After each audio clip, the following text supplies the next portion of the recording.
तये नमः. धर्माचा जणू मूर्तिमान पुतळा, धर्माचा जणू मूर्तिमान पुतळा, भासे जना भूवरी, भासे जना भुवरी. दीक्षा देऊनी जो जगतिया, दीक्षा देऊनी जो जगतिया, बद्धास हो उद्धरी. बद्धास हो उद्धरी. वाणीने वदता भागवती कथा, वाणीने वदता भागवती कथा, व्यासाप्रती भासला, व्यासा प्रति भासला. तो हा गुरु श्री जनार्दन असा, तो हा गुरु श्री जनार्दन असा, पाटांगणी शोभला. पाटांगणी शोभला. सद्गुरुनाथ महाराज की जय. हरे नमः. नारद उवाच देवदेव नमस्तेस्तु भूतभावन पूर्वज तद्विजानीह यज्ञान मात्मतत्वनिदर्शनम. भगवान वेदव्यास वर्णन करून सांगू लागले आणि सूत शौनकादिकांचा संवाद हा प्रारंभीपासूनच सुरू आहे. त्यानंतर शुकाचार्य राजा परीक्षितीला सांगतात आणि हे सांगत असताना शुकाचार्य परीक्षितीला म्हणतात, हे परीक्षिते, तुला मी या पूर्वीचा झालेला संवाद सांगतो. कारण परीक्षिताने प्रश्न उपस्थित केला की भगवान आपल्या आत्मशक्तीने हे विश्व कसं निर्माण करतो, ही जगतसृष्टी कशी प्रगट करतो, अशी कोणती शक्ती तो वापरतो, हा एकटाच असून सुद्धा सगळ्या जगामध्ये कसा नटतो ते मला सांगा.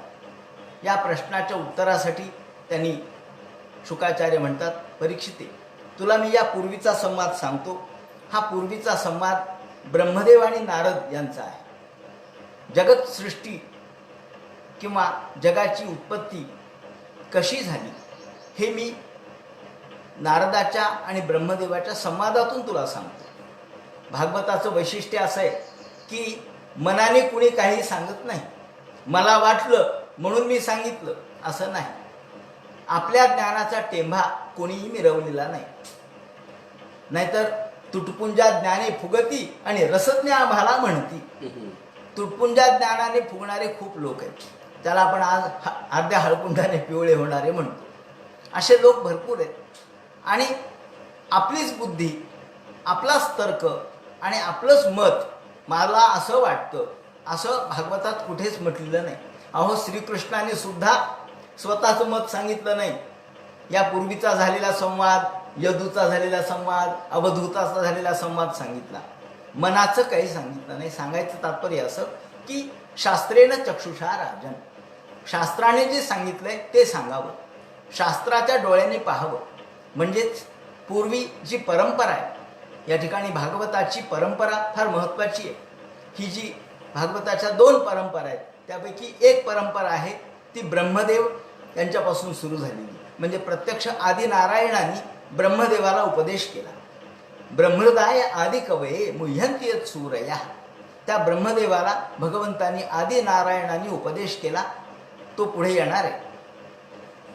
त्या ब्रह्मदेवांनी नारदाला सांगितलं, नारदांनी व्यासाला सांगितलं, व्यासांनी शुकाचार्याला सांगितलं आणि शुकाचार्यांनी परीक्षितीला सांगताना सूत शौनकादिका म्हणजे सूताने ते ऐकलं आणि म्हणून सूत शौनकादिकाला नंतर सांगितलं आणि ते आपल्यापर्यंत आलं. याला म्हणतात परंपरा. एवं परंपरा प्रोक्तम.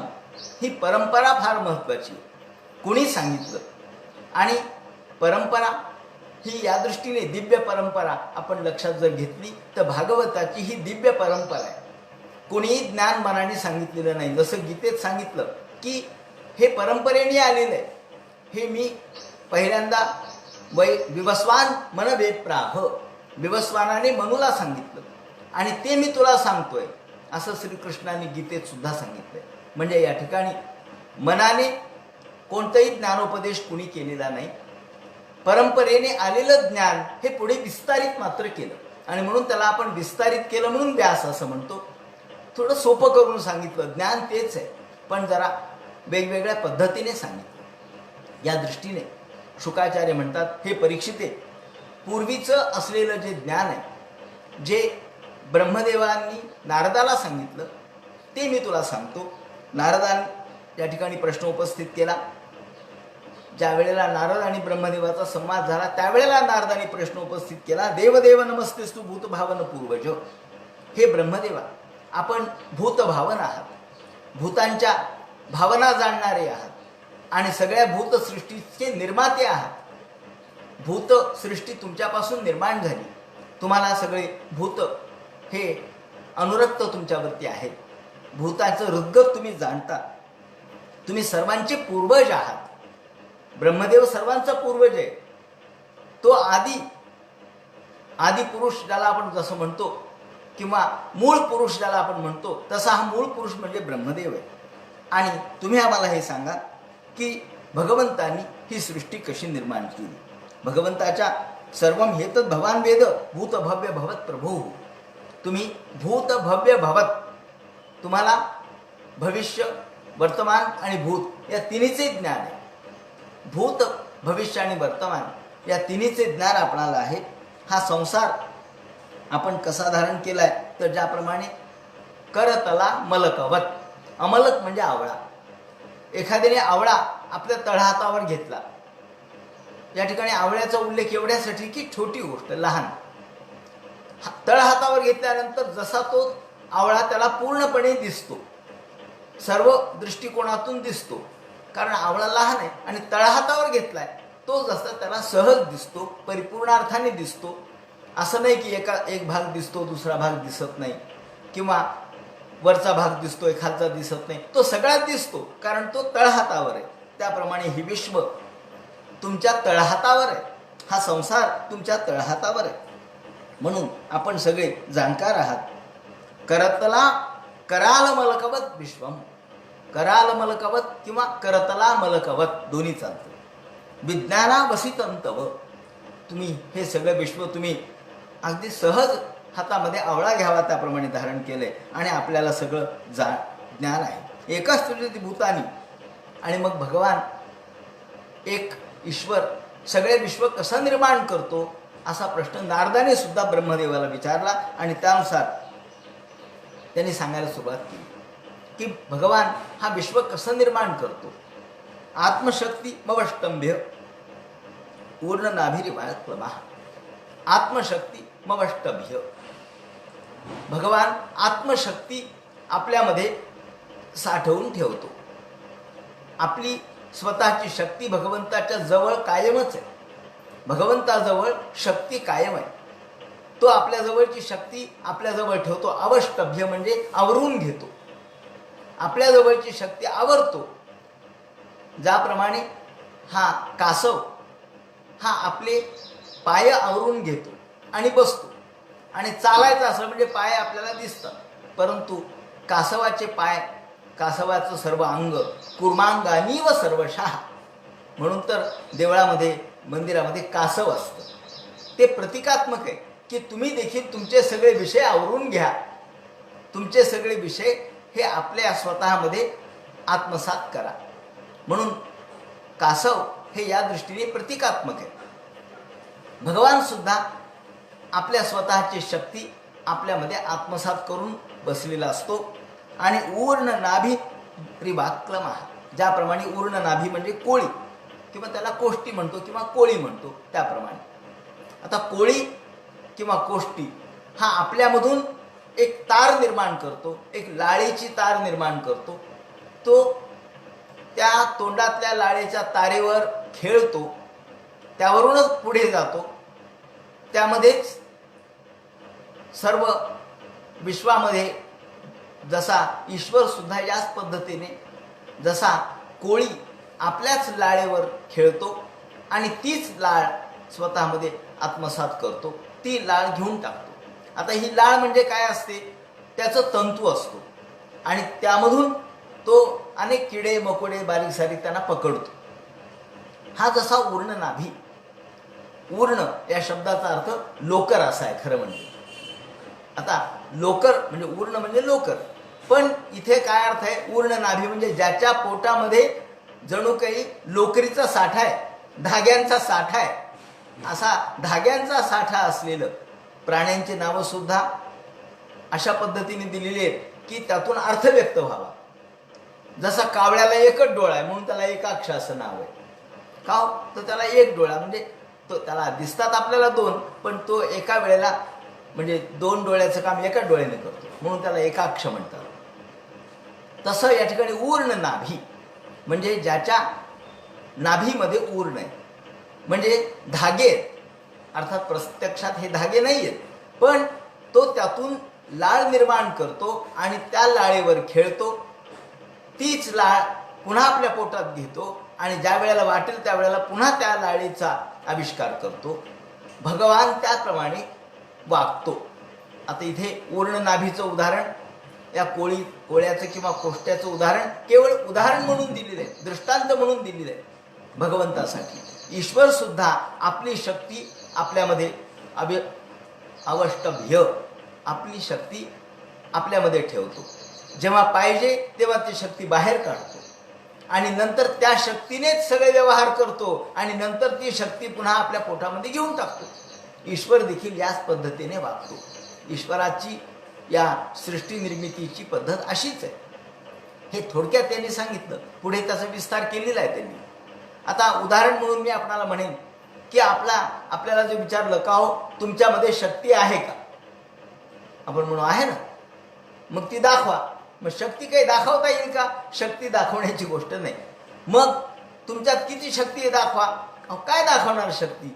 एखादं काम केल्यानंतर ती कार्यामधून ती शक्ती दिसते. जसं उदाहरणात समजा तुमच्यामध्ये उचलण्याची शक्ती आहे. मग 100 किलो किंवा 1 क्विंटलचं पोतं तुम्ही उचलू शकता का? नाही बाबा. एखादा म्हणेल माझ्यात ती शक्ती नाही. आणि एखादा पटकन हमाल किंवा एखादा पहिलवान ताबडतोब 100 किलोचं म्हणजे 1 क्विंटलचं पोतं पटकन उचलतो आणि चालू लागतो. तो पायऱ्या चढतो आणि पोतं आणून टाकतो. पोतं टाकल्याबरोबर ती शक्ती कुठून आली? अंगातूनच आली. पोतं टाकल्यानंतर पुन्हा ती कुठे गेली? अंगातच गेली. ती जेव्हा कार्य केलं तेव्हा कळालं की हा एक आपल्या शक्तीने पोतं चालू आणू शकतो. म्हणजे त्याच्यामधली शक्ती ही शरीरातच होती. काही लोक असे होते की जे पूर्वीच्या काळामध्ये आपण म्हणतो संभाजी महाराज हे मोठमोठे गज वाकवत होते, इतकी ताकद त्यांची होती. पण गज वाकल्यानंतर किंवा वाघाबरोबर जेव्हा ते लढले, सिंहाबरोबर लढले, भरतासारखे पराक्रमी वीर हे जेव्हा सिंहाबरोबर लढले, वाघाबरोबर लढले, तेव्हा ती शक्ती दिसली, पण ती त्यांच्यामध्येच होती. ज्या वेळेला वेळ आली तेव्हा त्यांनी ती वापरली. शक्ती आपल्यामध्येच असते, परंतु ही शक्ती जेव्हा वेळ येईल तेव्हा आपण ती वापरतो. वेळ आली की पुन्हा ती शक्ती आपल्यामध्येच जाते. शक्ती आली नाही आणि गेली नाही, आपण वेळेला ती वापरली म्हणजे ती दिसली नाही, ती कार्यातून दिसली. हा या ठिकाणी सांगायचं तात्पर्य असं आहे की विश्व हे कार्य आहे, भगवान हा त्याचं कारण आहे. विश्व हे कार्य आहे म्हणजे शक्ती भगवंताची ही कार्यातून दिसते. एखाद्याने चित्र काढलं, चित्रकार म्हणून कोणाच्या कपाळावर पाटी लिहिली नसते की हा चित्रकार आहे.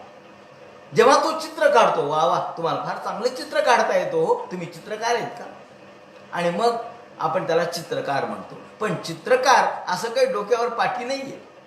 त्याच्या कलाकृतीतून तो चित्र काढतो, त्याच्या कलाकृतीतून तो शिल्पकार आहे, त्याच्या कलाकृतीतून तो नट आहे, त्याच्या कलाकृतीतून तो गायक आहे हे कळतं. गायक काय रस्त्याने चालला तर काय गाणं म्हणत चालतो का? नाही. जेव्हा गाण्याची वेळ येईल तेव्हा तो गाणं म्हणतो. गाणं ही कला त्याच्याजवळ आहे, पण ती कधी प्रगट होईल? समारंभामध्ये प्रगट होईल. एखाद्या गायनाचा कार्यक्रम ठेवला तर प्रगट होईल. एखाद्या आपल्या सुंदर अशा प्रकारच्या गायन वादन महोत्सवामध्ये प्रगट होईल. म्हणजे प्रगट आपल्यातली कला कधी होते? जेव्हा वेळ येते तेव्हा.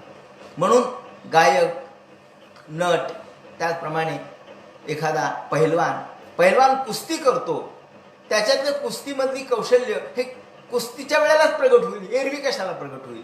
म्हणून आपण हे लक्षात घेतलं पाहिजे की शक्ती कला आपल्यातच आहे, पण ही प्रगट कधी होईल?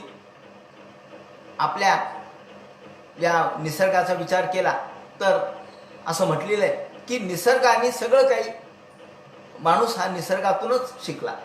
अनेक गोष्टी त्यांनी निसर्गातून आत्मसात केल्या. आपण म्हणतो की मोर, पाऊस पडायला लागले की मोराचं नृत्य सुरू होतं, मोर नाचतो. उन्हाळ्यात नाचतो का? नाही नाचत. का? ज्या वेळेला पाऊस पडायला लागतो तेव्हा त्याला आनंद होतो. आणि आनंदाचं प्रतीक म्हणून तो नाचू लागतो.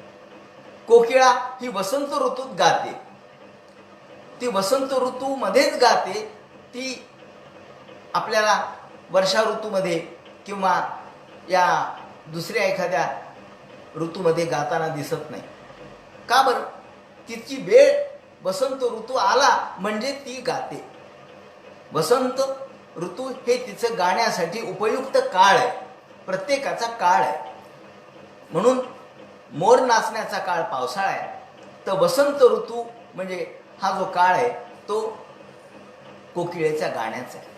म्हणून प्रत्येकजण ऋतूनुसार काळानुसार प्रगट होत असतो. प्राणी सुद्धा काळानुसारच प्रगट होतो, काळानुसारच त्याच्यातलं कौशल्य प्रगट होतं. याप्रमाणे प्रत्येकाचा काळ आहे. तसा भगवान सुद्धा काळाचा विचार करतो की आता काळ आला, कोणता? प्रलयाचा काळ आला. आणि मग भगवान सगळ्या प्रलयामध्ये सर्वांना आपल्या पोटामध्ये घेऊन टाकतात, आत्मसात करतात. पुन्हा निर्मितीचा काळ आला की प्रगट करतात. म्हणून काळाला फार महत्व दिले. काळ हा नादिरादि कृतं व्ययः जन्म जनेन जनयन मारेन मृत्यूनांतकम. 3ऱ्या स्कंदामध्ये याचं विवरण आहे. पुढे 4थ्या स्कंदामध्ये सुद्धा आहे की जन्म जनेन जनयन मारेन मृत्यूनांतकम. काळ हा माणसाला जन्माला कोण घालतो? काळ. म्हणजे असा जर विचार केला आपण, जन्म कशामुळे झाला हो? काळामुळे. काळ झाला, 9 मास परिपूर्ण झाले, जन्म झाला. वाढ कशामुळे झाली? काळामुळे. काल लावलेलं झाड काय आज वाढत नाही, 5 वर्ष झाले, हा आता झाड चांगलं दिसू लागले, डवरले, काळ आला. त्यानंतर मग झाडाला फुलं आली, फळं आले. फळं कधी आलं? आंब्याला काळ आला तेव्हाच आलं. काळाशिवाय काही नाही. मग नंतर झाड वठलं म्हणे, काळ आला होता. 100 वर्ष झाले झाडाला, वठून गेलं. आता ते पोघर झालं, किड्यांनी खाल्लं, तो काळ आला. आणि नंतर झाड एके दिवशी पडलं. काय? काळ. या सगळ्याचं उत्तर एकच आहे, काळ. म्हणून काळाच्या पोटातच जन्म आहे, काळाच्या पोटातच वाढ आहे, काळाच्या पोटातच विस्तार आहे, काळाच्या पोटातच मृत्यू आहे. आणि काळ हे भगवंताचं स्वरूप आहे, हे लक्षात घेतलं पाहिजे. काळ रूपाने भगवंत सर्वत्र आहे, अर्थात तो काळाच्या पलीकडचा आहे. पण आपल्याला समजून घेण्यासाठी उदाहरण म्हणून या ठिकाणी काळ मी दिलं. खरं म्हणजे काळ निर्माण होण्याच्या पूर्वी भगवंताचं अस्तित्व आहे, तो आहेच आहे. काळ नंतर निर्माण झाला, सूर्य नंतर जन्माला आला, चंद्र नंतर प्रगट झाला, पृथ्वी नंतर प्रगट झाली. पण काळाच्याही आधी तो होता. म्हणून जेव्हा काहीच नव्हते तेव्हा काही एक होते. निळोबारायांनी म्हटले, काहीच नव्हते, काहीच नव्हतं, तेव्हा काही एक होते. ते काही एक जे होतं ते चैतन्य होतं. ना सदासीन नो सदासीन नो द्रजो नो व्योमा परो यता. या ठिकाणी नासदीय सूक्तात म्हटलंय की जेव्हा काहीच नव्हतं, ना सदासीन, सत नव्हतं आणि असतही नव्हतं. ना सदासीन नो द्रजो, जेव्हा पाणी नव्हतं, आकाश नव्हतं, व्योम नव्हतं, पर नव्हतं आणि अपरही नव्हतं, पण काहीतरी एक होतं. गहनम गभीरम, अत्यंत खोल गुह्य अशा प्रकारचं काहीतरी होतं.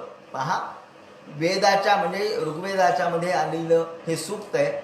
आणि परवाच मी वाचलं की ओक नावाचे जे अभ्यासक आहेत त्यांनी यूट्यूबवर अनेक चांगले गोष्टी अपलोड केलेल्या आहेत. अभ्यासपूर्ण त्यांनी सगळी मांडणी केली. महाभारताच्या काळाबद्दल त्यांचं विवेचन होतं. ते ऐकत असताना त्यांनी सांगितलं की त्यांनी अभ्यास जो केला, वेदाचा काळ त्यांनी 26,000 वर्ष मागे नेलेला आहे. म्हणजे ऋग्वेद 26,000 वर्ष मागं जर आपण गेलो तर 26,000 वर्षापूर्वी इसवी सन पूर्व 26,000 म्हणजे या दृष्टीने वेदाचा काळ. आणि या काळामध्ये ऋषींनी विचार केला की विश्व कसं निर्माण झालं, विश्व कसं उत्पत्तीला आलं, विश्वाच्या पूर्वी काय होतं. म्हणजे त्याही काळापासून चिंतक ऋषी महर्षी हे विचार करतच होते. म्हणून ऋषींनी केलेलं चिंतन हे वैज्ञानिक पातळीवर आज देखील सिद्ध होते. असो, याप्रमाणे ते म्हणतात की ईश्वर या पद्धतीने आपल्यामधली शक्ती प्रगट करतो तेव्हा विश्व निर्माण होतो. तो शक्ती थांबवतो तेव्हा विश्व संचालित होतं आणि शक्ती आत्मसात करतो तेव्हा विश्व नष्ट होतं. नामरूप गुणैर्भाव्यम सदसत किंचिदन्यतः. सद आणि असत हा सदसत जो शब्द आहे तो सत आणि असत या अर्थाने. सत हे सत्याचं स्वरूप आहे आणि असत म्हणजे खोटं आहे. पण मायेला सदसत असं म्हणतात. माया असा शब्द अनेक ठिकाणी आलेला नाही, सदसत एवढा शब्द आला. मग सदसत म्हणजे काय हो? जी सत वाटते पण असत असते त्याला माया म्हणतात. माया म्हणजे जी भासित होते, जी दिसते पण प्रत्यक्षात ती नसते. तेजोवारी मृदा यथा विनिमयो यत्र तिसृभम मृषा. जसं आपल्याला मृगजळ दिसतं, वास्तविक तिथं पाणी नसतं पण पाणी असल्याचा भास होतो. कशामुळं? तर ऊन, दुपारचं उन्हाळ्यातलं तीव्र ऊन, त्याचप्रमाणे वाळू, यामध्ये तेज वारी पाणी दिसतं का? तर तेजो वारी मृदा यथा विनिमयो, त्यामध्ये वाळू किंवा माती आणि तेज यांच्या संपर्कामुळे आपल्याला झळया दिसतात आणि झळया म्हणजे ते पाणी आहे असं चमचमणारं असं वाटतं. ते पाणी असा भास होतो आणि म्हणून ते दिसतं म्हणून आपण त्याला सत्य मानतो, पण ते प्रत्यक्षात नसतं म्हणून त्याला असत्य मानतो. म्हणून माया कशी आहे? सदसत. सदसत मिश्र योनिषु. माया ही सद आणि असत अशा स्वरूपाची आहे. म्हणून त्यांनी म्हटलंय नामरूप गुणैर्भाव्यम. आणि माया ही नाम, रूप आणि गुण ह्या तीन गोष्टी मायेच्या आहेत. सोपं उत्तर आहे. ईश्वर याच्या पलीकडचा आहे. ईश्वराला नाव नाही, गुण नाही आणि रूप नाही. आणि माया ही नाम, गुण आणि रूपात्मक आहे. आणि जेव्हा ईश्वर मायेचा स्वीकार करतो किंवा मायेच्या सोबत वावरतो तेव्हा तो नामरूप गुणात्मक होतो.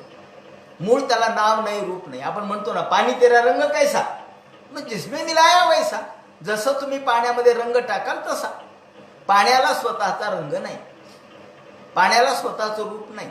मग पाणी कसं आहे? तुम्ही त्यामध्ये लाल रंग टाका, लाल रंगाचं पाणी, हिरवा रंग टाका, हिरव्या रंगाचं पाणी. पाणी कोणत्या रंगाचं आहे? कोणत्याच रंगाचं नाही. म्हणून ईश्वर कोणत्या रंगाचा आहे? ईश्वर कोणत्याच रंगाचा नाही. मग मायेचं स्वरूप जसं जसं भिन्न होईल त्याप्रमाणे आपल्याला जगाचं स्वरूप भिन्न दिसतं. नाम, रूप आणि गुण. नाम, रूप आणि गुण या तीन गोष्टी मायेच्या आहेत. म्हणून त्रिगुणात्मक माया आहे. त्याचप्रमाणे सदसत किंचदन्यतः न भवान चरत घोरम यतपासु समाहिता. त्याप्रमाणे ब्रह्मदेव म्हणतात, नारदा तुला मी आता सांगतो, तू फार चांगला प्रश्न विचारलास. भगवंत कसा विश्व निर्माण करतो ते मी तुला सांगतो. अविज्ञाय परम मत्त एतावत्त्वं यतोहि मे येन स्वरोचिषा विश्वं रोचितं रोचायाम्यहम् यथार्कोऽग्निर् यथा सोमो यथर्क्ष ग्रहणात् तारकाः. भगवान ज्याप्रमाणे आकाशामध्ये आपल्याला सूर्य, चंद्र, तारका दिसतात, त्यांचा प्रकाश सगळीकडे दिसतो, भगवान तसाच प्रकाशमय आहे. आता भगवान कसा आहे हे सांगताना त्यांनी आकाशातल्या सूर्य, चंद्र, तारका यांचा उल्लेख केला. सूर्य, पण सूर्य ज्याने निर्माण केला तो आहे. चंद्र ज्याने निर्माण केला तो आहे. सूर्याचा प्रकाश आपल्याला स्वयंपूर्ण वाटतो. आपण सामान्यतः म्हणतो की सूर्य स्वयंप्रकाशी आहे, पण हा प्रकाश त्याला ज्याने दिला तो ईश्वर आहे. आणि म्हणून आपण सूर्याकडे पाहिल्यानंतर जसा आपल्याला प्रकाश भासतो, प्रकाश दिसतो, त्याप्रमाणे ईश्वर हा प्रकाशमय आहे. ईश्वराचं स्वरूप प्रकाशमय आहे. तो सर्व विश्वामध्ये प्रकाश रूपाने अस्तित्वात आहे. तस्मै नमो भगवते वासुदेवाय धीमहि जन्माजया दुर्जया मां ब्रुवन्ति जगद्गुरुं. ज्या भगवंताच्या मायेने सर्व विश्व निर्माण केलं, सर्व विश्वाला या मायेने आच्छादलं आणि विलज्जमानयस्य. पण ही माया त्याच्या समोर थांबत नाही म्हणे. भगवंताच्या समोर माया लज्जित होते. लज्जित का बरं होते? ते म्हणतात विलज्जमानयस्य स्थातुमी इच्छापथे मुया विमोहिता विकथन्ते ममाहमिति दुर्धया. माया दुसऱ्याला मोहित करते, पण भगवंत समोर आला की ती मात्र लाजते, ती लज्जायमान होते. माया झाली लज्जायमान असं वर्णन एका ठिकाणी केलेलं आहे की माया लज्जायमान होते. भगवंताची माया, भगवंताच्या मधील असलेलं स्त्री रूप ज्याला आपण म्हणतो, भगवंतामध्ये जी माया आहे ती त्याचं शक्ती स्वरूप आहे. आणि ही शक्ती स्वरूप भगवंतासमोर लज्जित होते, आपल्याला ती भुलवते. एका ठिकाणी वर्णन केलेलं आहे की नृत्यंती तव वीक्षणांगणगता कालस्वरा स्वभावादिभिर. ही माया कशी आहे तर नृत्यंती तव वीक्षणांगणगता कालस्वभावादिभिर. ही नृत्य करते, ही माया नृत्य करते. या आपल्या सांख्य तत्वज्ञानात सुद्धा मायेच्या नृत्याचा उल्लेख आलेला आहे. नृत्यंती तव वीक्षणांगणगता. ही माया अंगविक्षेप करते, नृत्य करते आणि सामान्य माणसाला भुलवते. ती अज्ञानी लोकांना भुलवते, पण भगवंतासमोर मात्र ती लज्जित होते. ती बाकीच्यांना आपल्यामध्ये आपल्या मोहाने मोहित करते, भगवंताला ती मोहित करू शकत नाही. म्हणून विलज्ज मानया यस्य. जसा आता जुन्या काळातच म्हणावं लागेल, आजच्या काळात नाही, पण जुन्या काळामध्ये ज्याप्रमाणे पती समोर आला की पत्नी लज्जित होत असे. समजा पत्नीला सांगितलं नाव घ्या, नाव घ्या, तर ती नावच लवकर घेत नव्हती. आता नाव घेणं काय अवघड आहे का? आज तर एकेरी नावाने हाक मारतात, ते जाऊ द्या, परंतु समानता आली. एकेरी नावाने हाक मारतात, कळतच नाही कोणाला बोलवायलेत, नोकराला बोलवायलेत का पतीला बोलवायलेत. असो, नोकराला जसं नावाने हाक मारावं, मुलाला नावाने हाक मारावं. पूर्वीच्या काळात असं नव्हतं, नाव घेत असत. आणि नाव घेण्यासाठी खूप आग्रह करायचे. शेवटी आग्रह केल्यावर ती पुन्हा रूपकात्मक पद्धतीने नाव घ्यायची. आणि हे नाव घेताना तिच्या चेहऱ्यावर एक लज्जामानता असायची. का बरं लज्जा? लज्जा याच्यासाठी की लज्जा हा स्त्रीचा धर्म आहे. लज्जेतून तिचा भाव प्रगटतो. माऊलींनी एका ठिकाणी फार सुंदर उदाहरण दिलेलं आहे. उदाहरण त्यांचं असं आहे की बाळापतीचे रूप करी. सहज उदाहरण आठवलं म्हणून सांगतो. बाळापतीचे रूप करी. घटना अशी घडली की एकदा एक समारंभ होता, नागपंचमी होती असं समजा. समारंभ होता आणि नागपंचमीच्या निमित्ताने लोक जेवायला बोलावलेले होते आणि भरपूर लोक जेवायला आले. आणि हे जेवणासाठी एका ठिकाणी पंक्तीला बसले आणि त्यांनी आपापले डोक्यावरची कोणी टोपी घातली होती, कोणी मुंडासं घातलं होतं, कोणी पटका घातला होता, कोणी पांढरी टोपी घातली होती, कोणी वेगवेगळ्या प्रकारच्या हॅट घातली होती. तर हे सगळं त्या खुंटीला लटकावलेलं होतं. आणि त्यांनी एक खुंटीला लटकावलं आणि ते जेवायला तिकडे गेले. तिकडे जेवण चालू आहे आणि इकडे सगळ्या मुली गप्पा मारत एका बैठकीत बसल्या. आणि त्या सगळ्या बैठकीत बसलेल्या मुली एकमेकीला विचारतात, हे कोणाची टोपी आहे का? हे कोणाचा पटका आहे? हा जरी पटका कोणाचा आहे? हा लाल पटका कोणाचा आहे? ही पांढरी टोपी कोणाची आहे? ही काळी टोपी कोणाची आहे? याप्रमाणे एकमेकींची चर्चा चाललेली. सगळे उत्तर देत होते, हे हिच आहे, ही सांगत होते हे यांचं आहे, हे रामरावचं आहे, ते शामरावचं आहे, ते कल्याणरावचं आहे. असं करत करत करत एका टोपी पैसे आले. हे कोणाचं आहे का? ती काहीच सांगे ना. अगं कोणाचं आहे सांग ना, आम्हाला तर माहितीच नाही ही टोपी कोणाची आहे. बाळापतीचे रूप करी. ती म्हणते नाही मला माहित नाही. माहित नाही, माहित नाही असं नाही, हे माहित नाही म्हणणं चूक आहे. तिला पूर्ण माहित आहे पण ते सांगायचं नाही. कारण लज्जा इतकी तिच्या मनात आहे की पतीची टोपी आहे आणि त्याबद्दल कसं बोलावं म्हणून ती बोलत नाही, लाजून चूर होते. आणि तिच्या लाजून चूर होण्यामध्ये मी नाही सांगत जा या म्हणण्यामध्ये अर्थ कळतो. म्हणजे नाही नाही नाही म्हणता म्हणता होकारात्मक अर्थ कळतो. याला म्हणतात लज्जा. या ठिकाणी ही लज्जा का निर्माण झाली तर आम्ही दोघे एकच आहेत, वेगळेपणा काय सांगायचंय? दोघे एकच आहोत, वेगळेपणाने नाव काय घ्यायचंय हा त्याचा अर्थ असतो. म्हणून भगवंतासमोर माया यासाठी लाजते की मी त्यांच्यातूनच तर निर्माण झाले, मी त्यांची शक्ती आहे आणि मी त्यांच्यासमोर कशी टिकू, मी त्यांच्यासमोर कशी धाटपणाने वागू, मी त्यांच्यासमोर अशा पद्धतीने वागू शकत नाही. आणि म्हणून ती माया झाली लज्जायमान, मान खाली घालते, लाजते. ब्रह्मदेव म्हणतात नारदा विलज्ज मानया यस्य स्थातु मीक्षापथे मुया विमोहिता विकथन्ते ममाहमिति दुर्धया. आणि ही अशी दुर्धेय, तशी सामान्य माणसाच्या आटोक्यात न येणारी ही माया भगवंतासमोर मात्र लज्जित होते, बाजूला जाऊन लपते. म्हणून मायेचं वर्णन माऊलीने एका ठिकाणी केलेलं आहे, जवळजवळ लपे तव तव दिसे आणि जवळजवळ दिसे तव तव लपे. जसं जसं पाहावं तसं तसं लपते आणि जसं जसं लपावं तशी तशी दिसते. म्हणून जवळजवळ लपे तव तव दिसे असं जे वर्णन आहे ते मायेचंच आहे.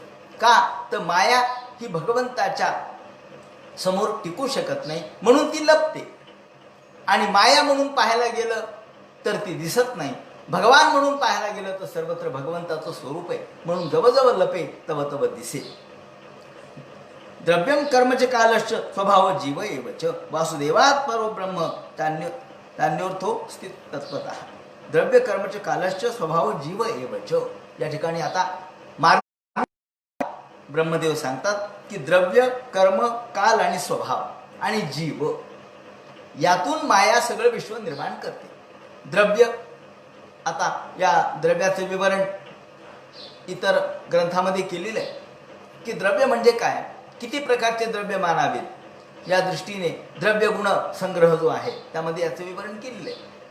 द्रव्य कशाला म्हणायचं याची व्याख्या केलेली आहे. याप्रमाणे द्रव्य कर्म काल गुण स्वभाव यातून ही जीवोत्पत्ती भगवान करतात.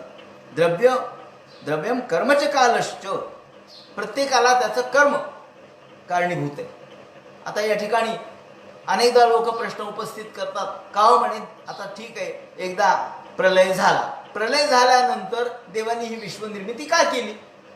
आता हे यांच्या पद्धतीने यांनी केलेला विचार आहे की विश्वनिर्मिती का झाली या प्रश्नाचं उत्तर देत असताना ते म्हणतात या प्रश्नाचं उत्तर आपल्याला अनेक पद्धतीने द्यावं लागेल. एक तर द्रव्य, दुसरं कर्म. प्रत्येकाचं कर्म म्हणजे समजा या जन्मामध्ये आपल्याला पुनर्जन्म आहे का नाही याबद्दल लोक वाद निर्माण करतात. नाही असं नाही, ते काही शास्त्रीय सिद्धांत जरी असला तरी तो प्रयोगशाळेत आपल्याला पटवून देता येणार नाही. पण आपल्या बुद्धीच्या पातळीवर त्यांनी उत्तर असं देऊन ठेवलेलं आहे की माणसाने केलेलं कर्म, हे माणसाचं कर्म, त्याचं फळ त्याला मिळायला पाहिजे का नको, त्याचं फळ त्याला मिळायला पाहिजे. आणि म्हणून जर आपण पूर्वजन्म पुनर्जन्म मानला नाही तर आपल्याला झालेल्या किंवा जे केलेले कर्म आहेत त्याचं चांगलं किंवा वाईट फळ आपल्याला कुठं कधी मिळणार आहे. म्हणून आपण फलोन्मुख जेव्हा कर्म होईल तेव्हाच फळ मिळतं, कधी फळ मिळत नसतं. जेव्हा फळाला प्रगट होण्याची इच्छा असते, जेव्हा आपण दाणा पेरतो तो वरती अंकुरित कधी होतो, जेव्हा त्याला पाणी मिळतं, जेव्हा त्याला सूर्यप्रकाश मिळतो, जेव्हा त्याला योग्य जमीन मिळते तेव्हा तो अंकुर फुटतो. त्याप्रमाणे आपलं कर्म तेव्हाच फलोन्मुख होतं, जेव्हा त्याला योग्य वेळ येते तेव्हा तो कर्म फलोन्मुख होतं. म्हणून जर आपण या पूर्वजन्म पुनर्जन्माचा सिद्धांत मानला नाही तर आपल्याला केलेल्या कर्माचं फळ मिळणार नाही. आणि दुसरी गोष्ट म्हणजे कृतप्रणाश. त्यांनी दोन गोष्टी मानल्यात. कृतप्रणाश, केलेल्या गोष्टीचं आपल्याला फळ मिळालं पाहिजे, आणि दुसरी गोष्ट म्हणजे एकाचं कर्म दुसऱ्याला फळ असं होता कामा नये. राम्याचं दुखणं श्याम्याला काढा हे जसं जमत नाही त्याप्रमाणे एकाचं कर्म दुसऱ्याचं फळ असं होत नाही. म्हणून या ठिकाणी आपल्याला कर्म, प्रत्येकाचं कर्म हे त्याला कारणीभूत आहे. विश्व का निर्माण झालं, अहो कर्म कारणीभूत आहे. वळवळ कर्माची होत असते आणि कर्माची वळवळ झाली की देवाला वाटतं अरे या लोकांचे कर्म आता उदयोन्मुख झाले, चला यांना बाहेर टाका. म्हणून भगवान विश्व निर्माण करतात, जीवसृष्टी निर्माण करतात. याप्रमाणे ते म्हणतात द्रव्यम कर्मच कालश्च स्वभाव जीव एवच वासुदेवात परो ब्रह्म न चान्योर्थो स्थित तत्वतः. द्रव्य कर्म काल आणि स्वभाव आणि जीव, वास्तवामध्ये भगवान ही वेगळी वस्तू नाही. भगवंतानी या सगळ्यांच्या मधून भगवान प्रगट होतो. या दृष्टीने भगवान हा नारायण, हा वेद स्वरूप आहे. नारायण परो परा वेदा देवा नारायण गणागा. नारायण हाच वेद आहे. ज्ञान सुद्धा ईश्वराचं ज्ञान हे ईश्वरीय ज्ञान आहे. ज्ञान हे ईश्वरापेक्षा वेगळं नाही. ईश्वरच सर्वत्र भरलेला आहे. सगळ्या विश्वामध्ये ईश्वर आहे. ईश्वरा वाचून या जगामध्ये विश्वामध्ये कोणती दुसरी गोष्ट असूच शकत नाही. म्हणून नारायण परा वेदा देवा नारायणांगजा, नारायण परा लोका नारायण परामखा, नारायण परो योगो नारायण परंतपा, नारायण परम ज्ञानम नारायण परागती. या ठिकाणी नारायण पर सगळं जरी वेगवेगळं दिसलं तरी सगळीकडे नारायण आहे भरलेला. आपण पंचपक्वान्न केलं, आपण म्हणतो ना श्री बालाजी आपण केले, श्रीखंड केलं, बासुंदी केली, जिलबी केली, लाडू केले, याप्रमाणे श्री बालाजी आपण पदार्थ ते केले. हे सगळे एकाच साखरेमुळे झाले. साखर वजा केली तर या पदार्थांना चव राहील का हो? श्रीखंडाला गोडी येणार नाही, त्याचप्रमाणे लाडूला गोडी वाटणार नाही, जिलबीला गोडी वाटणार नाही. म्हणजे यामध्ये सगळ्यामध्ये साखर आहे. साखर कशी आहे? अनुस्यूत आहे. म्हणून तर सर्व गोड झाले, पदार्थ गोड झाले. मग ते 5 पदार्थ असो नाहीतर अजून 100 प्रकारचे पदार्थ असो, हे सगळे पदार्थ एकाच गोष्टीमुळे गोड होतात, ते म्हणजे साखर. साखरेचा पाक असेल, साखर असेल, जे काही असेल, शेवटी साखरेची गोडी न स्वीकारता पदार्थांना गोड होता येणार नाही. म्हणून साखर जशी प्रत्येक पदार्थात आहेच आहे. आपण विचारलं का जिलबीत काय आहे? साखर. लाडूत काय आहे? साखर. करंजीत काय आहे? साखर. अहो साखर, हो, साखरेशिवाय काही नाही, कारण गोडी साखरेची. म्हणून साखर असो नाही तर गुळ असो, जी गोडी आहे ती त्यांची आहे. म्हणून ते म्हणतात नारायणंगजाहा.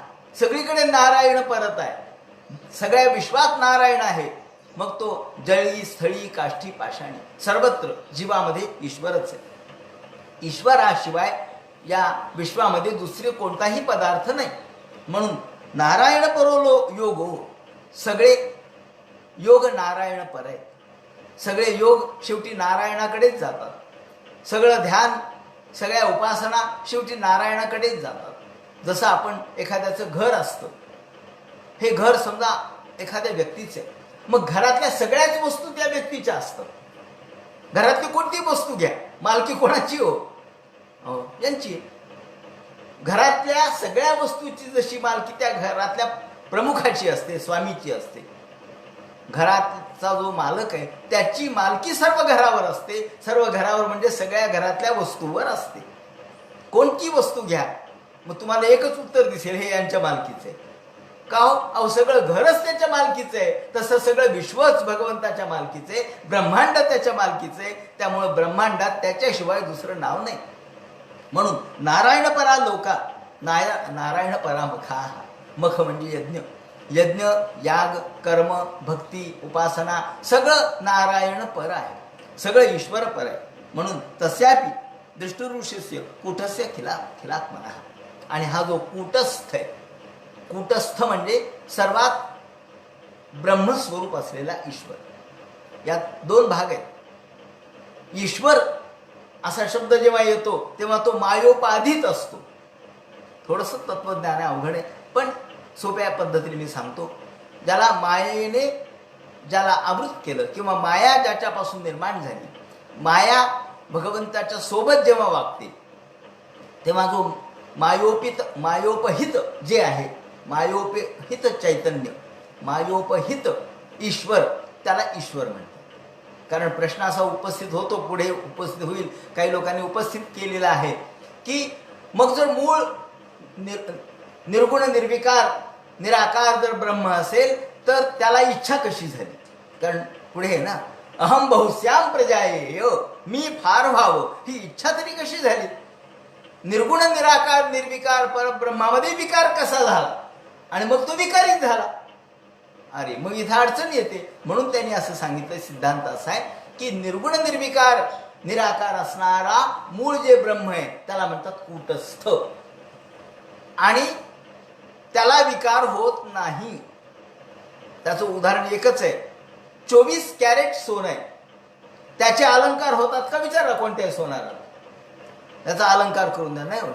24 कॅरेटचा अलंकार नाही. थोडं जरी त्याला वळवायचं म्हटलं, त्याला डिझाईन टाकायचं म्हटलं तरी तांबं टाकावं लागेल, मग झालं. थोडी त्यातला कॅरेट कमी आला, त्यातलं काही अंश कमी आला, मग 100% नाही, 99%, 98%, 97%, माग माग माग. का? जसं जसं जसं मायेचं त्यामध्ये प्राधान्य वाढतं तसं तसं सोन्याचं प्राधान्य कमी होतं. म्हणजे मूळ ब्रह्म हे जसं 24 कॅरेट सोनं आहे असं लक्षात घ्या. आणि त्याचा अलंकार म्हणजे जग करायचे. जग म्हणजे अलंकार मानलंय ना, अलंकार म्हणजे जग आहे. मग त्याचा अलंकार करायचा तर माया त्यात घातलीच पाहिजे. म्हणजे तांबा पितळ त्यामध्ये त्याचा अंश आला पाहिजे. अर्थात सोन्याहून वेगळा भिन्न धातू त्यामध्ये समाविष्ट केला तरच त्याला डिझाईन निर्माण होऊ शकतं, त्याला आकार प्राप्त होऊ शकतो. नाहीतर नुसत्या 24 कॅरेट सोन्याला आकार नाही, ते तुम्हाला नुसतं गोळा म्हणून राहील. पण ते तुम्हाला मिरविता येणार नाही. का गोळे कोणी गळ्यात घालतं काय? गोळे घालून मिरवितं नाही. पाव म्हणले गोळा घातलाय गळ्यात, सोनं आहे, मग अलंकार करा ना. ते सुंदर कधी दिसेल? अलंकार केला तर सुंदर दिसेल. नुसता गोळा सोन्याचा चालणार नाही. तो घालून मिरवलं तर कोणालाही आनंद वाटणार नाही, मिरवणाऱ्यालाही नाही आणि पाहणाऱ्यालाही नाही. मग जर त्याचा अलंकार केला म्हणजे त्याला आकार आला, त्याला नाव आलं. मग काहीतरी नाव आलं ना अलंकाराला. नुसतं सोन्याला कोण नाव देते? अलंकाराला नाव आलं. मग लॉकेट तरी आलं, पाटली तरी आली, त्याचप्रमाणे चप्पल हार तरी आला, काहीतरी नाव आलं. हे नाव आलं, मग रूप आलं.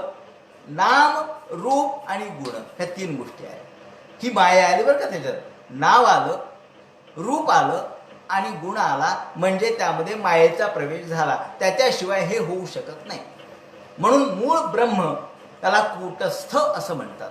आणि कूटस्थ शब्दाची व्याख्या दासोपंतांनी फार सुंदर केली. त्यांनी असं म्हटलं की कूट म्हणजे माया. आणि कारण ही व्याख्या मी कुठंच वाचली नाही. कूट म्हणजे माया आणि स्थ म्हणजे जी माया ज्याचा अधिष्ठान मायेला स्वीकारावं लागतं. स्थ म्हणजे अधिष्ठान. मायेला ज्याचा आधार घ्यावा लागतो, माया ज्याच्या अधिष्ठानावर राहते त्याला म्हणतात कूटस्थ. म्हणजे अधिष्ठान कोण आहे? अधिष्ठान ईश्वर आहे, अधिष्ठान भगवान आहे. अधिष्ठान हा आहे तो ब्रह्म. हे ब्रह्म हे अधिष्ठान आहे. या अधिष्ठानावर माया वावरते आणि त्या मायेचा सहकार्य घेतलं की तो ईश्वर होतो. म्हणजे तो 23 कॅरेटमध्ये आला, 22 कॅरेटमध्ये आला. मग त्यांनी वेगवेगळे अवतार धारण केले. मग हे अवतार काही क्षणिक अवतार आहेत, काही आवेश अवतार आहेत, काही अंशावतार आहेत, काही छोट्या स्वरूपामध्ये कलावतार आहेत आणि काही पूर्ण अवतार आहेत. याप्रमाणे हे अवताराच्या भेदानुसार मायेचा जितका जितका वापर तो करतो तितके तितके प्रमाणे अवतार बदलतात. या दृष्टीने सांगायचं तात्पर्य असं की भगवान अशा पद्धतीने विश्व निर्माण करतो. विश्वाची निर्मिती ईश्वर मायोपहित चैतन्य ज्याला म्हणतात किंवा मायोपहित असणारा जो ईश्वर आहे तो कार्यकारण कर्तृत्वे. हे सांगितलंय कोणी? ब्रह्मदेवानी सांगितलंय. कोणाला? नारदाला. म्हणून ते अवघड आहे. हे अवघड कशामुळे?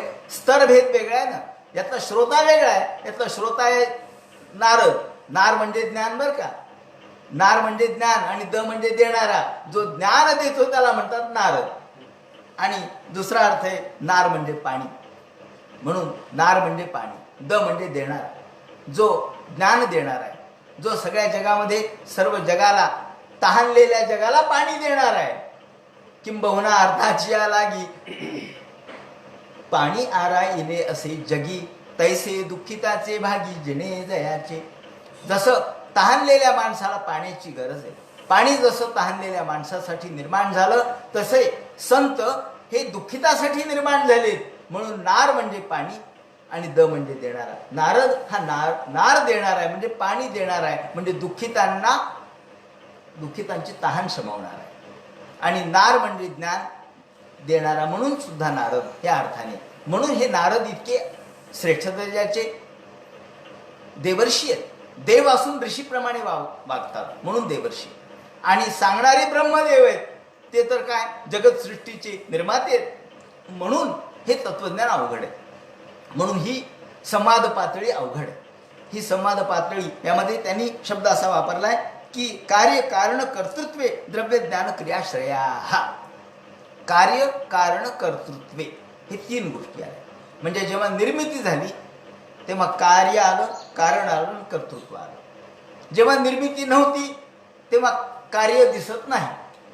समजा आपल्याकडे आपल्याजवळ बीज आहे, एक ज्वारी आहे, बाजरी आहे, गहू आहेत, ते आपल्या पोत्यात पडून आहेत, ते पडून आहेत पोत्यात. पण जेव्हा आपण ते पेरतो तेव्हा काय झालं, अंकुर आला का हो? पिकं कशी आहेत सध्या, पिकं चांगले आले, तजेलदार आहेत.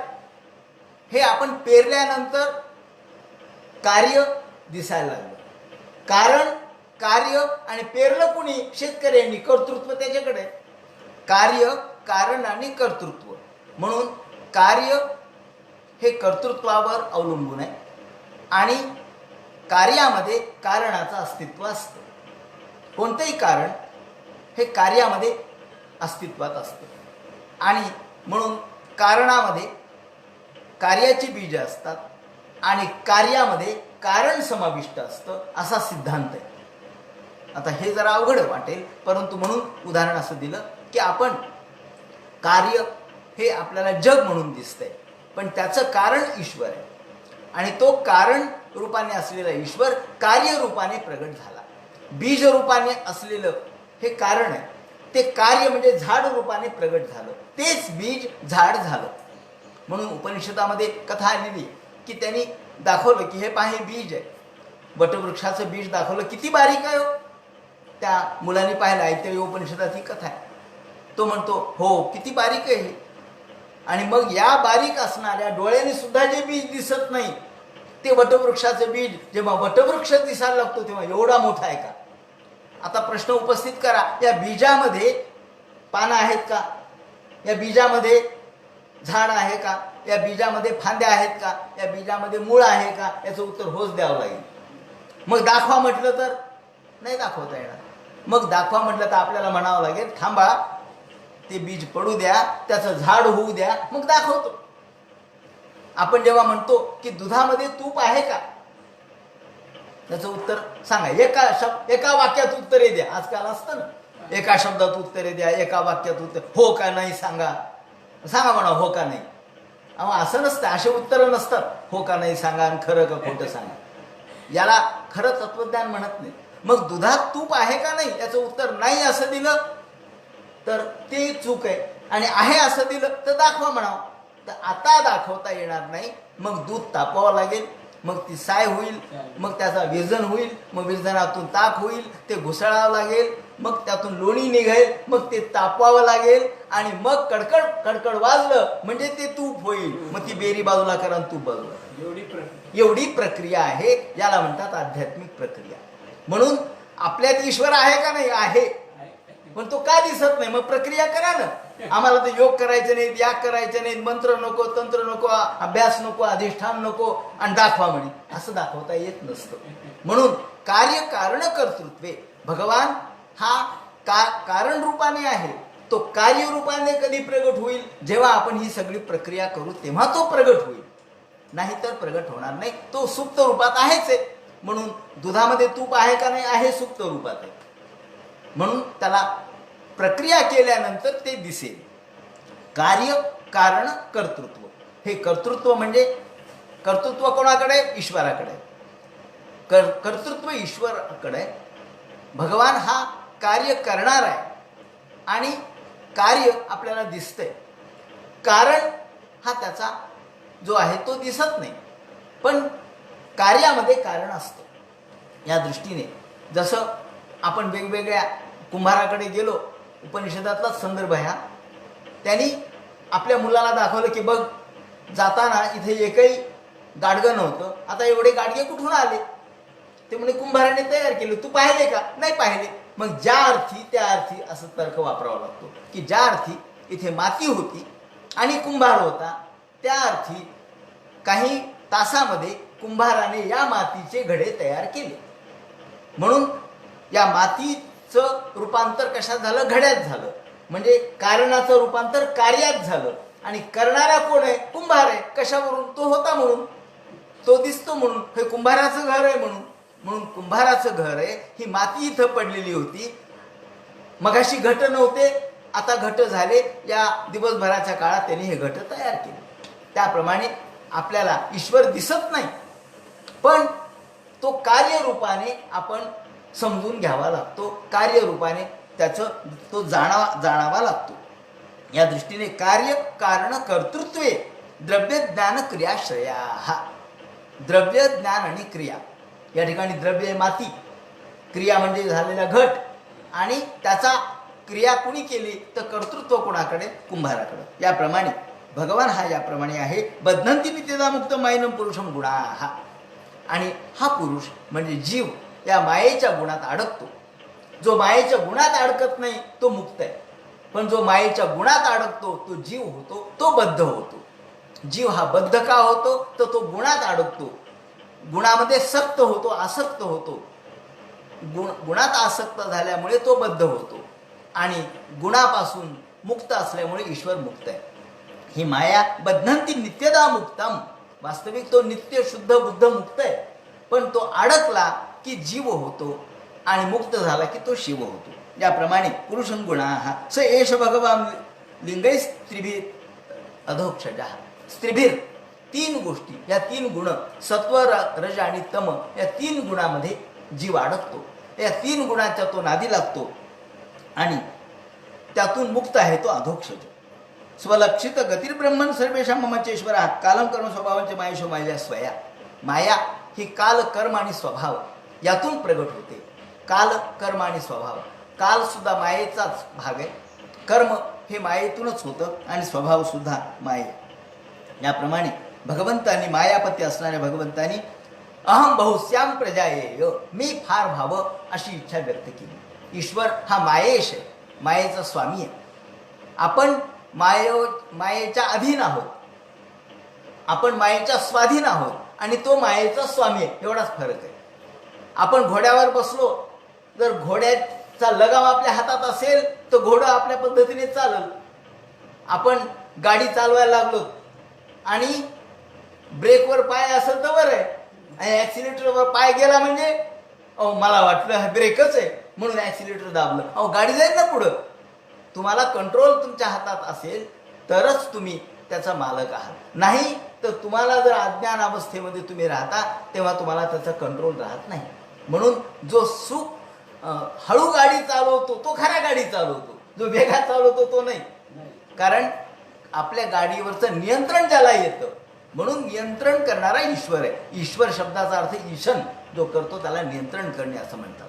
म्हणून घोडं आपल्या ताब्यात असलं म्हणजे आपण मालक आहोत, आपण म्हणू तसं घोडं चालेल. पण घोड्याच्या ताब्यात आपण गेलो की घोडं आपल्याला कधी पाडेल सांगता येत नाही. याप्रमाणे गुण याच्यामध्ये आपण बंदिस्त झालो, मायेमध्ये अडकलो की आपण मायेच्या प्रमाणे वागतो. भगवान मात्र मायेचा स्वामी आहे, म्हणून ते म्हणतात कालच गुणव्यतिकर हा परिणाम स्वभावतः. आता या ठिकाणी कालात गुणव्यतिकर हा परिमाण स्वभावतः कर्मणो जन्म महतः पुरुषाधिष्ठ तथा भूत. महत्त्व पहिल्यांदा निर्माण झालं. आता ही थोडी तत्वज्ञानाची भाषा आहे. महत्त्व म्हणजे काय, सोप्या शब्दात सांगतो, आपली जशी बुद्धी आहे तसं विश्वाचं महत्त्व आहे. भगवंतामधून महत्त्व आधी बाहेर पडलं. जेव्हा त्यांना विश्व निर्माण करायचं होतं तेव्हा भगवंताला, ईश्वर या स्वरूपाला इच्छा झाली की मी फार व्हावं, अहम बहुश्याम प्रजायेय. आता फार दिवस झाले बाबा, आता विश्व निर्माण करा, अशी इच्छा झाल्याबरोबर क्रीडा मात्र प्रभो सृष्टी. भगवंतानी क्रीडा करण्याची इच्छा झाली आणि सृष्टी निर्माण केली. आपल्याला जसं वाटतं हा तर चला बरं आता खेळू थोडं वेळ, चला काय खेळायचे चला, मग आपण खेळायला जातो, मग खेळाचे नियम पाळतो. त्याप्रमाणे भगवंताला सुद्धा इच्छा झाली, ईश्वराला इच्छा झाली बरं का, ब्रह्माला नाही. ब्रह्म हे इच्छेच्या पलीकडचं आहे, पण ईश्वर हा मायेचं तो उपयोग करून घेतो, मायेला बोलावतो आणि मायेच्या आधाराने ईश्वर मायेच्या स्वरूपावर तो या विश्वाची निर्मिती करतो. तो विश्व निर्माण करण्याची इच्छा त्याला झाली. ही झाल्याबरोबर माया आणि भगवान, पहिल्यांदा माया निर्माण झाली, त्यांनी मायेला निर्माण केलं आणि मग आत्म यदृच्छया प्राप्तन, यदृच्छया सहजतेने भगवंतानी आपल्याला इच्छा झाल्याबरोबर मायेला बोलावलं आणि मायेच्या द्वारे हे कार्य केलं. कालात गुणव्यतिकर हा परिणाम स्वभावतः. परिणाम परिणामच स्वभावतः. परिणामवाद नावाचा एक वाद आहे. परिणामवाद. परिणामवाद म्हणजे काय? अर्थात कार्य. परिणाम म्हणजे कार्य. हे परिणामवाद असं सांगतो की दूध हे जेव्हा मूर्त म्हणजे जेव्हा विरजन पावतो तेव्हा त्यालाच आपण दही म्हणतो. माऊलींनीच तो उदाहरण दिले, दूध मुराले स्वभावे तेची दही. आता दही काय आहे? दूध आहे. दूध आणि दही वेगळं आपण मानतो, पण दूधच दही रूपाने विकृत झालं. आता इथं विकृत शब्द वाईट अर्थाने नाही, विकार पावलं, बदल झाला. विकार म्हणजे बदल, परिवर्तन. आणि परिवर्तन हा तर विश्वाचा नियम आहे. काल तुम्ही लहान होते, आज मोठे झाले. कशाने झाले? परिवर्तन. हे परिवर्तन आहे, बदल. म्हणून कोणत्याही जो जन्माला येणारे जीव आहेत, कोणताही जीवजंतू असू द्या किंवा कोणताही वृक्ष, वेली, वनस्पती काही असू द्या, त्याला 6 अवस्था मानलेल्या आहेत ना. अस्ति म्हणजे आहे, जायते म्हणजे जन्माला आला, मग वर्धते वाढला, विपरिणमते परिवर्तन झालं, अपक्षीयते क्षीण झाला म्हणजे म्हातारा झाला, आणि विनश्यती संपला. हे 6 अवस्था, याला 6 आपले जीवनधर्म म्हणतो आपण. या 6 अवस्थेमधून प्रत्येकालाच जावं लागतं. म्हणून परिणाम म्हणजे हे. परिणाम म्हणजे काय? बदल. म्हणजे विश्व निर्माण झाल्याबरोबर, जसं आता आपण म्हणतो, मोजायला लागतो की विश्व निर्माण होऊन किती वर्ष झाले हो. आता नवीन थिअरी विज्ञानाने जी मान्य केली, बिग बँग थिअरी, की एका छोट्या बिंदूतून काही 38 ते 40 सेकंदामध्ये हे विश्व निर्माण झालं, ब्रह्मांड निर्माण झालं, अशी बिग बँग थिअरी मानते. आता ती निर्माण झाल्याचा काळ काढला आणि मग तिथून काळ पकडला. त्याच्या आधी काय होतं माहित नाही. काळ तिथून सुरू झाला, तिथून मोजायची प्रक्रिया सुरू झाली. मग आपण म्हणतो इतके लाख कोटी हजार वर्षापूर्वी हे निर्माण झालं. कधी केव्हा तरी डायनोसॉर होते वगैरे वगैरे आपण सांगत असतो. ते काय झालं? मग जिथे समुद्र होता तिथे पर्वत झाले, जिथे पर्वत होते तिथे समुद्र झाले, जिथे तळ होतं तिथे हा समुद्र झाल्याचं वर्णन केलेलं आहे. म्हणजे श्रीकृष्णाची द्वारका बुडाली तेव्हा एकटी द्वारका नाही बुडाली, सगळ्या जगामध्ये पूर आले म्हणे. सगळ्या जगामध्ये समुद्र जवळपास 25-25 फूट उंचीच्या लाटा, मीटरच्या लाटा निर्माण झाल्या. 25-25 मीटरच्या लाटा सगळ्या जगात निर्माण झाल्या म्हणे. आणि ज्या वेळेला एक साधं जे तळ होतं गोड पाण्याचं, तिथे समुद्र झाला खाऱ्या पाण्याचं. सांगायचं तात्पर्य असं की जी घटना घडली ती केवळ द्वारकेपुरती नाही घडली, आणि म्हणून ती कृष्णाला आधीच कळाली. यामुळे कृष्णाची, आता कृष्ण ईश्वर होते हे तर खरंच, पण कृष्णाचं पूर्वज्ञान सुद्धा किती आहे, अवलोकन किती आहे, ही गोष्ट देखील लक्षात येईल. त्यावेळेला काय यंत्रसामुग्री असेल माहीत नाही. असो, याप्रमाणे सांगायचं तात्पर्य असं की विश्वनिर्मिती जेव्हा आपण सांगतो, या ठिकाणी ब्रह्मदेवानी त्यांच्या पद्धतीने विश्वनिर्मिती सांगितली आहे. की आधी भगवंताला इच्छा झाली, त्यातून माया निर्माण झाली. मायेच्या नंतर कोणतं तत्व निर्माण झालं? तर महत्तत्व. महत्तत्व म्हणजे बुद्धी, आपली बुद्धी आणि ईश्वराचं महत्तत्व, व्यापक स्वरूप. महत् यासाठी म्हणायचं की ते सगळ्या जगाला व्यापू नये, म्हणून त्याला महत्तत्व असं म्हणतात. हे महत्तत्व निर्माण झालं, आणि महत्तत्वानंतर ते म्हणतात कर्मणो जन्म महतः पुरुषाधिष्ठितादभूत महत्तस्तु विकुर्वर्णात द्रजसत्वोपभ्रमिहितात. आणि महत्तत्वानंतर अहंकार निर्माण झाला, त्यातून आकाश निर्माण झालं, त्यातून मग वायू निर्माण झाला, पाणी निर्माण झालं, पृथ्वी निर्माण झाली. याप्रमाणे एक एक एक एक एक एक महाभूत निर्माण होत गेले. महदस्तु विकुर्वाणात. आता विकुर्वाणात म्हणजे असा, त्याचा अर्थ असा विकृत झालं. विकृत म्हणजे विकार पावलं. विकार शब्दाचा अर्थ मी सोप्या शब्दात सांगतो. अ आहे समजा, आ कुठून झालं? अ पासूनच झालं. अ ला काना आ असं आपण लहान मुलांना शिकवतो. मग अ हा पहिला शब्द आहे, मग गृहीत तर धरावंच लागेल ना. अ हा पहिला शब्द आहे, पहिला अक्षर आहे. अ कोणत्याही, मला तर वाटतं 2-3-4 भाषा मला जेवढ्या ज्ञात आहेत तिथे मध्ये अच आहे. ए इंग्रजीमध्ये ए आहे, मराठीत अ आहे, संस्कृतमध्ये अ आहे, हिंदी वगैरे सुद्धा अच आहे. त्याचप्रमाणे उर्दूमध्ये सुद्धा आलिफ म्हणजे अच आहे. आली बेपे ते टेसे जी जाय जिम चिम हाय खाय दाल डाल जाल रे डे अ ए हे अच आहे. मग हा जो आहे इंग्रजी असो किंवा मराठी असो संस्कृत असो तो म्हणून असं म्हटलंय की हा पहिल्यांदा ब्रह्मदेवाचा अक्षर आहे म्हणे.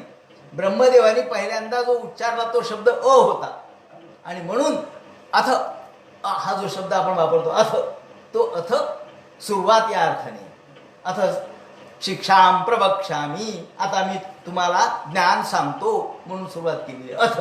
म्हणून अथ कुठल्याही ग्रंथाची सुरुवात आपण अथपासून करतो म्हणून अथपासून इतिपर्यंत असं आपण म्हणतो. तेव्हा हा ब्रह्मदेवाच्या मुखातून निघालेला पहिला शब्द आहे. तो या गळ्यातून निघाला तो स्वर आहे. मग या पासून काय झालं? आ कुठून झाला? पासूनच आ झाला. मग ई कुठून झाला? आपण म्हणतो त्याला काना दिला की आ झाला, त्यालाच इकार दिला की ई झाला.